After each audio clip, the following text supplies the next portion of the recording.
What's going on, you guys? Slim here at Pasadena Regionals, and we are here with 5th place, one of my best friends in the whole world. Also my dad, in case you guys don't know. One of just the best people I know. I love this man to death. Please introduce yourself to the channel and tell me what you played today. Hi, my name is Pete Navarro. I played Sunavalon Therion on my team, 24K. Insane. You guys are insane.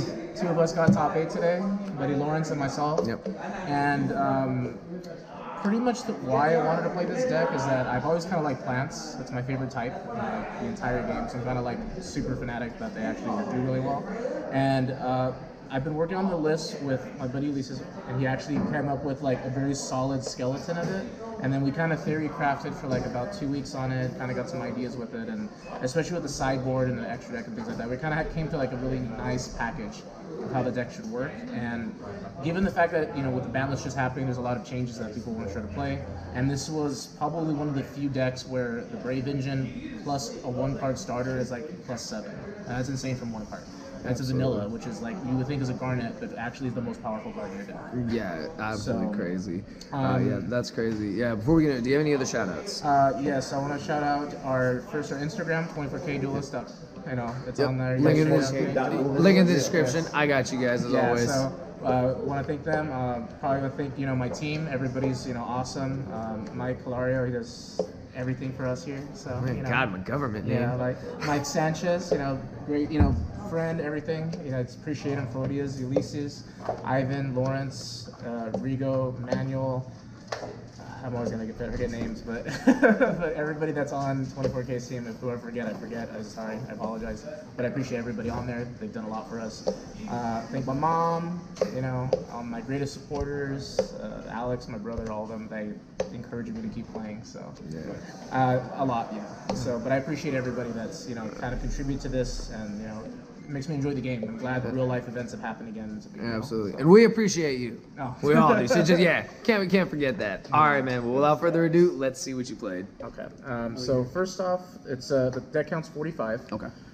We start off by playing 3 of the pretty much the heart of the deck, the starting seed. The fact that it's a vanilla just still baffles me. It's so crazy. It's something you have to play 3 of. It's a 1-card starter for everything that you need.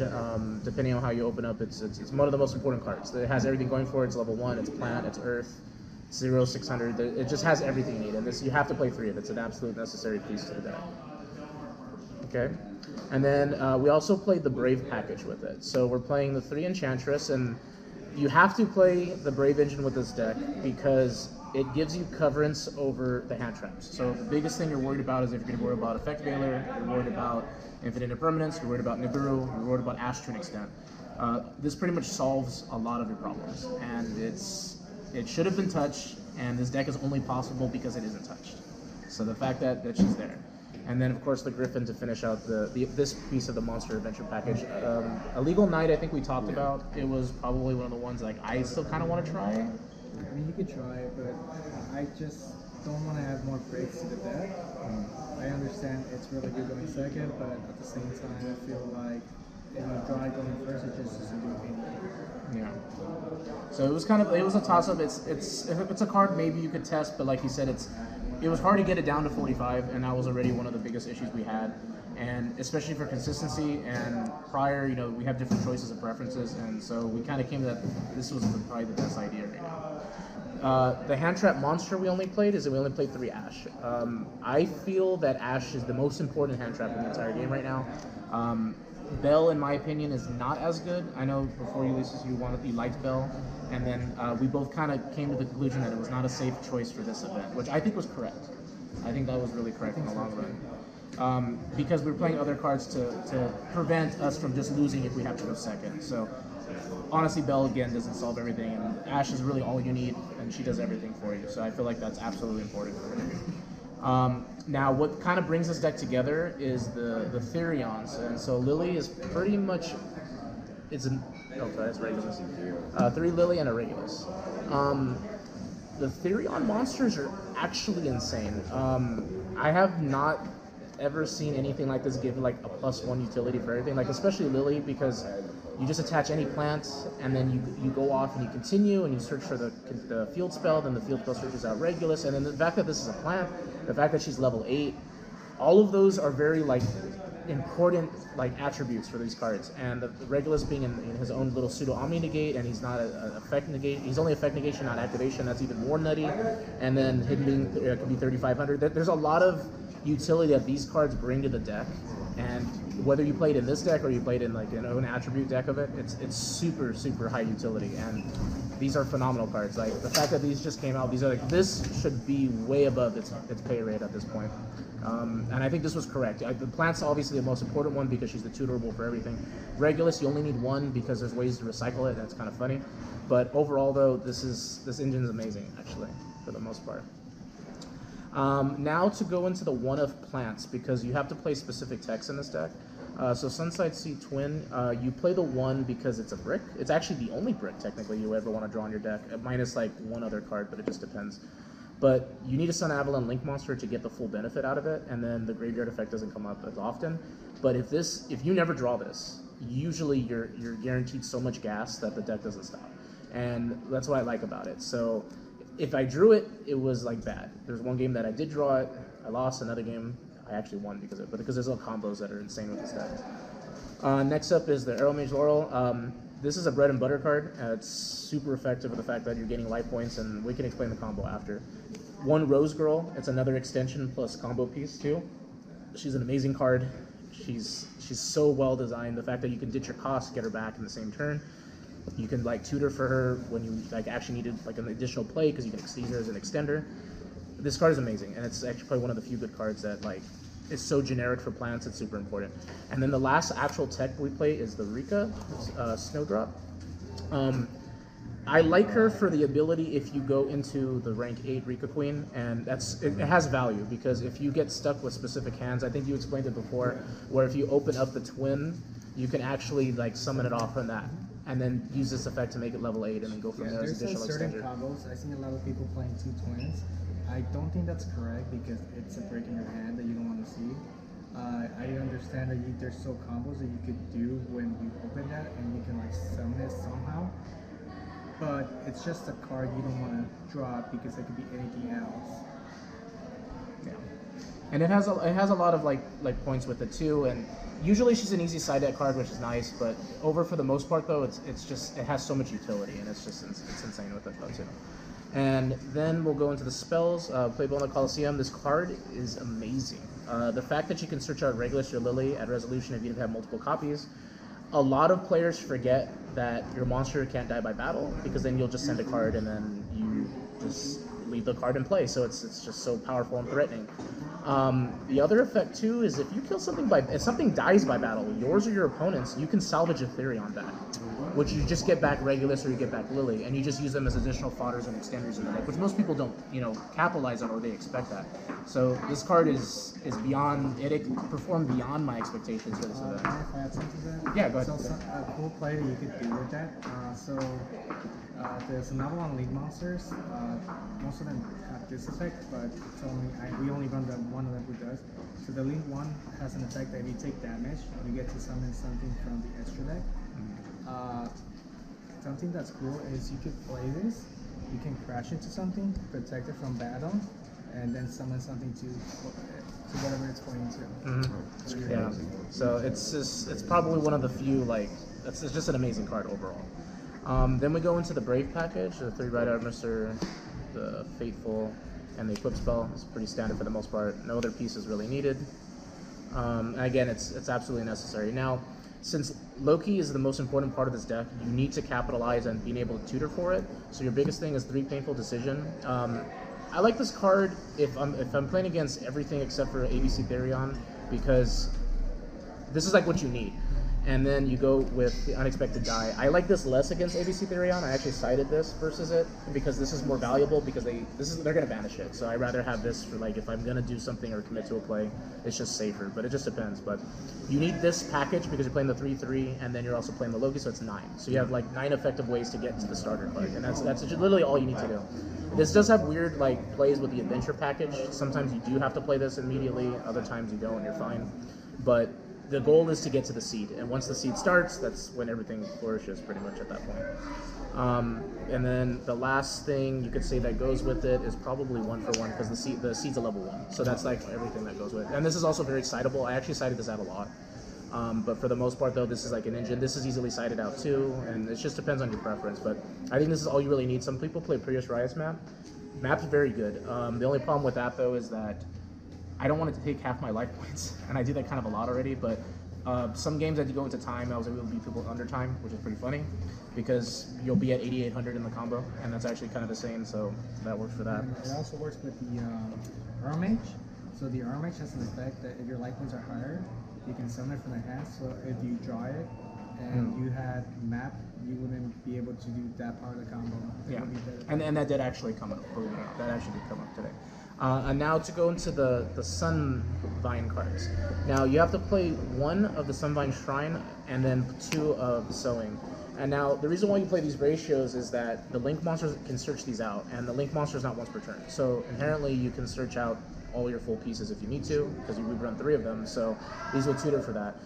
This is valuable because of the fact that it'll constantly revive a seed once per turn. Once you pay the cost, it's in play forever, and then it just allows you to keep mediating all the seeds and just going through again and again. Sowing is amazing because the fact that once you get it off with the twin, you know, that's your ideal target to summon off that and go full combo with it.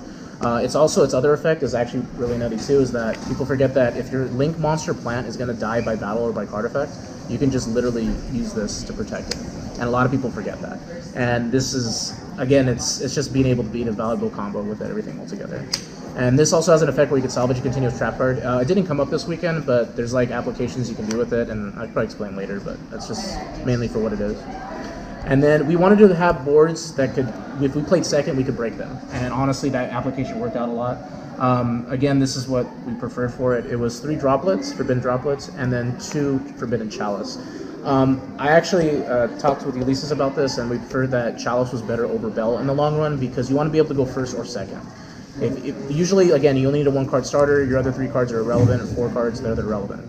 But this helps if you go against Despia and they have Masquerade. It helps go against Omni negation boards and stuff like that. So it just lets you play. And as long as you get to 1 to 2 cards, you can play under that, and that's all that matters, honestly. Flunderies are Yeah. matchup. Yeah, Flunderies can be a problem, but you know that's what you have to play for what it is. So, and both of us have that same meaning where we're both trying to go first. So whoever wins the die roll, that often plays a part too. But there were some games that I did go second. I was able to break their board and win, and then also win against game 2 and then go into game 3. And then the last one is called by and Foolish for extensions, you know, Brave Engine, Negation, pretty much it. And then lastly, it was 3 Infinite Impermanence, and then the Bloom Trap card, Sunavalon Bloom Trap card. This is actually insane because the fact that it's an entire one-sided skill drain on your opponent's side of the field that are currently on the field. So even if they have like DPE, it'll negate DPE forever. So that means that DPE can't pop even on your turn when it's negated. So it's actually a lot of value. And then it didn't come up for me for today, but whatever your Link monsters are pointing to with this card in play, your Link 4, it would get the value whatsoever it's pointing to. That never came up because no one ever, actually most people scooped after I played. So usually like within the full combo they stop. But it's just really good card. I actually like that. I think the only time I ever cited it out was my last round. It was kind of relevant, but it didn't really matter because how I got out of that entire board breaking was pretty insane. But that was just the main deck so far. 45, yep. Yeah. Okay. So for the extra deck, pretty much again the extension of the heart. Dryas. Dryas is not once per turn for both of its effects. Correct. So you get to search for any Sunvine card when you use the seed. It can be used with any plant type monster or lower, but you want to use the seed especially because you get the search. So once you search, you get Sunvine Sowing Seed or you get the Sunvine Shrine. It depends on what you get. Usually it's Sowing Seed. And then you go and use it as an extension, get more pieces, and then it helps with the extension for that. And then when you take damage, you're going to summon off from that. And then we play one of the healer. I actually kind of want to play 2 healer. Ulysses says that he wants like just the 1, and then he likes double of the Thrasher. I think that might have been incorrect. I still feel like maybe it should have been a second one, or maybe Gardener. Gardener's like cheeky, but it's not like the best thing. This card's insane, by the way. The fact that you play this card and when he gets summoned, you target a Link monster, and then he'll get the power times 800. So whatever the Link rating is, he'll be like 4,000 randomly if you use it with the Sunavalon Bloom, and that did come up. So That card is like really, really insane. Combos off really well with the other Elite Yeah. 3 that they have. Yeah. This is the best card in the extra deck. Jasmine is an insane card. The fact that each of her effect to tribute a monster is once, but it lets you search out any plant, and that's insane. There's like within the combo too, you resolve this, and then the effect to search a plant when you gain life points is once per copy. Oh. So that means that if you have 2 in play, or you revive it later, or you kind of like just mess with the whole combo with it, she'll trigger again. And the fact that it has like so much applications, it's insane actually. It's probably, like I said, one of the other second best cards in the deck. Because we were forced to play this. We're playing the new Sylvan Link monster. Banned, so Yeah, Anaconda was a generic plant link. And unfortunately, we don't have that no more. So we have to play the next best thing. And I can honestly say she actually overperformed. She actually won me my last match. And it's insane because you excavate the top 3. If there's a plant among them, you special summon it. I actually special summoned a Laurel off of it, which was like super relevant for the Arrow Mage stuff. Then what I also sent to the graveyard was an Enchantress, and I got full break combo off that too. That's crazy. So the fact that that's relevant, she also can modulate levels, and that's fine, but it's okay. It just depends on what you do with it. And then the next piece of the Sunavalon pieces is Melius. When you blink him, you bring out the level 1, and so it helps you further extend and climb into the rank 4s. And then also he has a really nasty ability that whatever he's pointing to can attack that many times. So if you connect with him and then you have a rank 4, link 4 up in play, he'll be 4,000, and then he will give the ability to attack 3 times in the battle phase. So, and that did come up quite a lot. I dropped with someone's board, he was 4,000, it was against Sword Soul, I swung over all his guys, plus I had 3 more attacks. Jeez. So it was just like, it's just a lot of damage quickly, and I think that's like very important for what he does in the deck. And sometimes he could be a finisher, other times he could just be an extension, that's all he's meant to be, and that's perfectly fine too. And then the final piece to the whole Therion seeds is you go into Bloom, not Bloom, but the big one. He searches out Bloom, which is the trap card. That's the whole point to this, and that he can't be attacked and he can't be destroyed by card effects. So that comes up a lot. And his other effect is kind of nasty. Is you contribute something that points to him. That's a link monster. And whatever the linking of that monster is, he can pop that many cards and it doesn't target him. And that happened a lot. And that happened a lot. So the piece that combines with him is Big Lancer. So you use him because he's level 4. So then you would connect to him, and then you use him to tribute him, and then you pop 4 cards that doesn't target. Then afterwards, you use Beggar Lance's effect to banish the link monsters that are in your graveyard, and then he resummons himself back to the field. Great. So, and then also his effect to be able to bounce a monster back, but you take the damage. That's relevant. They also ruled today that you can't bounce a 0 monster because you have to take the damage, and that's also part of the card. It says you have to take the damage in order to do it back. So, and then he also has some small applications. It'll probably never really happen, but if this is in play and you would get the burn damage, you get it back, and then he would trigger to summon the Sunavalon back. So that's, I mean, it happened once today, but that's all that really did. That was the extra deck, and then finally the last monster, the Queen herself, the Rika Queen. She actually won me. I didn't summon her until my final match, and I summoned her the last round, and she actually won me the match because of it. And I'll explain that afterwards and stuff. And then lastly, we go into the side deck. This is all Ulysses' entire thing. 3 nibs and 2 token collectors. You want to tell them why on this? So before I was playing triple token collector and triple nibs because it was really good against Sword Soul and Crankits, but now that Crankits is gone, we needed more space for other cards, so I decided to do green nib and 2 token collector. The reason is this is a generic side deck for many decks, especially against Sword Soul. It's really popular. You draw any of these 2 cards, you can pretty much win the game, honestly. And also, a lot of people don't like Nibiru because it's not good versus Despia, Thunderies, stuff like that. But there's still a lot of rope decks that lose to it. Salad, it's really popular. The Punk deck is also a thing. ABC Therion. ABC Therion, the Mirror Match. Yeah, it's very valuable in the really Mirror good Match too. versus a lot of stuff. And a lot of times if you piss off a nib, you just win the game. And it's also good because, let's say, you draw like a weird hand. I don't know what it could be, but you could draw a weird hand sometimes. Yeah. But Jasmine can actually tribute any monster. Yeah. So you can actually use the Nibiru as a fodder for Jasmine. And give yourself a plan extender, which is super, super value in that. So that's why I like the nibs for that, and it did come up, and it wasn't the worst card. The card that was probably is what made me get to top 8 was probably Dark a little more. I only used it once, and it was against ABC Therion. I did it in game 3, and I had to wipe out his board, dealing with back row with Twin Twister. I didn't have a full combo. I had drawn some like really bad pieces, but I was able to play around it. It was actually insane. So then, let's go Harpy's Feather Duster and 3 Twin Twisters. We need back row removal. We don't want to deal with Zombie World. That's like one of the biggest things. And then probably the MVP too also was Anti-Spell Fragrance. You pretty much auto-win when you do full combo, and then you open up with this, and they can't play the game. Most people think I'll set Bloom, but I actually have this in hand, and I'll set this, and they didn't know, and then they're like, oh, I can't play the game. So usually I was afraid of people outing boards by doing Zombie World, Dark World no more, just basically playing spells that were normal, and this outs that, and this also stops mine for the turn, and then you just OTK them with And it can be set from the yeah, the shrine can reset it too if it Oh, dies, that's which is crazy. also pretty spicy with it too. So That is let me say crazy. something with the side deck. So what we made the side deck for was basically because we were anticipating a lot of the new decks, especially the Therion stuff. So most decks around the Therion stuff, they're actually combo decks because you want to combo into the Mirror Machine, this deck or ABC. So that's why we have a lot of like ways to stop combo. Mainly because we don't want to lose the mirror match. Yeah. And there you might not see this deck a lot right now, but in the future, I'm pretty sure it's going to be really popular. Definitely. Yeah. So these cards are definitely needed.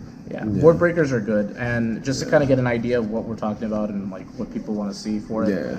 We'll do how it is with adventures, so I'll just kind of put that all out there, so that way you kind of know the board. So you guys just really chose, like, I would say high impact, like a high impact like variants, like in your side deck that covered enough of pretty much the format and accounted for anything new that might show up. And So if it's gonna happen, it's gonna be here at our regionals. Yeah, and the fact that, like I said, the deck can utilize what it needs to do. So the board is kind of often like this. This happened a lot. So this is like something I did all of it like multiple times. And when you go and you go to Loci, you get rid of the Loci, and then the Loci will then go into the Dryas. Dryas is then going to search for a Sunvine card. So then what you do is you get Sowing, and then by triggering Sowing, Sowing will then let you search for Sun Seed Twin. And then Twin, you're going to take 1,000 life points from this, but Dryas says you gain 1,000 life points back. So then what happens is that you're going to get another Link 1 to summon. So then you would get Healer, and then he's going to then summon out the 0 back. So that now that you have the 0 back, you're able to start kind of like playing again. So then to make it even more like obnoxious is that you get rid of these 2 links. You go into Jasmine, you tribute this, and then you go into Laurel, the 1/0 mage. You go into him. Then you link these both away, and then you go into another Jasmine. And you gain 500, so you'll be at 88, and then Healer also gave you 300, so you have that full life from that. These both trigger at the same time, so you get 2 plant searches. So then at that point, you get Rose Girl, and then you get Lily from that resolution. And then you would use her to attach this. This summons itself. You send this. You search your deck for another Therion spell or trap. You use that to search for the field spell. The field spell will then add you Regulus. Then you're going to have these in your hand. You're going to link these away. Make Melius. Melius will then trigger, and then he'll bring back the 0. Okay. Then you want to continue your play and link these away. Because you want to keep it co-linked to the second Melius. Melius will then trigger again because it's not once per turn. You link this away again. You go into Dryas up here because now he's in the extra zone again. You trigger Dryas again to get another Sunvine card, which then gets you the Sunvine Shrine, which was the part of the extension you need to go further into the deck. So then to keep your board present still, you use him, Regulus. You equip Lily to it. So now he has an Omni Negation plus the field spells up now. Then you go into this, you get rid of this extension. You go into the big Sunavalon 4, use its effect to search for the trap card, so you get Bloom to your hand. Then in doing so, you have like, well, what do I do left? So now you do Shrine, and then Shrine ditches this cost in order to activate it. Then she goes back to your hand because you sent her to the graveyard. Then this activates, and you summon back 0 Seed, and then this links itself away. And then you make Bang Lancer. Now, to make this even, if it's more, if you open up really, really, really well, you're really like just get full extension. The Rika Girl allows you to tribute Begalancer to summon her, and then because you have the Rose Girl in your hand, you resummon it as well. You exceed these together to make Rika Queen, and then afterwards to activate Begalancer, you go and banish materials to summon back out. So you to just basically make them a 4. So you banish these from your graveyard, you resummon back to the field. He's in the middle. And then you have the continuous trap card, you set it. So you end the board with a negation. You have a card in every single zone. My entire zone was full. Everything. That's crazy. So the way to end with her, actually, you only need to open either the Rose Girl, the Rika Fairy, or the Lily, and you can end it with the whole board. Yeah. If you don't open any of those cards, you just end with the same board but without the teardrop. But that's why we run this, just in case we open any of those To go in, to yeah. go into an extra Yeah. body. And she tributes, so I mean, Yeah. LCDs. Yeah. And so for like relevance too, it's like you did start with Brave, but like even if you didn't have Brave, if you went unopposed, you would still end on pretty much everything minus just the Brave cards. That's so And crazy. to win my finals match was hard, especially against my buddy Cameron, and I was able to Dark Ruler him, and in the same turn, I was only playing with 3 cards and using the Sunvine Shrine and everything to get the full combo. I won because of her. She actually hit the Lily off of it, and then I had Laurel for an extension. And then what I was able to do was I was actually because I Dark Ruler no more, and he had ABC Buster. So then he had ABC Buster plus Silver Gadget, and not Silver, Platinum Gadget. And I made Rika Queen, so I used Rika Queen, and I just used her effect, and I got rid of his ABC Buster by tributing it. Then I still had Regulus in play because I was able to salvage him. So I left him with Platinum Gadget. I made Begalancer, used his effect, bounce the gadget. I took damage, which I didn't care because we had like to play under 5 minutes. He drew for turn. He had played the Therion field spell to search. I used his effect to negate. He didn't know that I could send this as a, because it references monster. It checks this as a monster because it is a monster. It's not an equip spell at the time, because it's referencing what it is. It doesn't care about if it's an equip spell or not. So I negated, he chaliced, I used her effect, I detached the last material, and then I tributed him off the board so he couldn't be chaliced and he scooped. And I was able to break the entire board from that. So, again, the decks performed well beyond what I thought it was. I had a lot of fun playing it, and I appreciate everybody that helped me get here. Again, a team and everything, Ulysses especially. It's a big deal, and I appreciate all you guys for doing it. Yeah, you guys are insane. This deck is amazing. Definitely be crazy to see if more players pick it up and really have what I would call the technical play to really play a deck that, I think it's just, it's crazy. Normal summon a vanilla, you get all that. Like, I've never seen anything like that. But awesome deck profile, you guys. Congratulations again, Pete. 5th place, 600 players, 10 rounds of Swiss, and it's just crazy to see. And yeah, welcome to the new format, you guys. Thank you for the deck profile, and congratulations again. Thank you.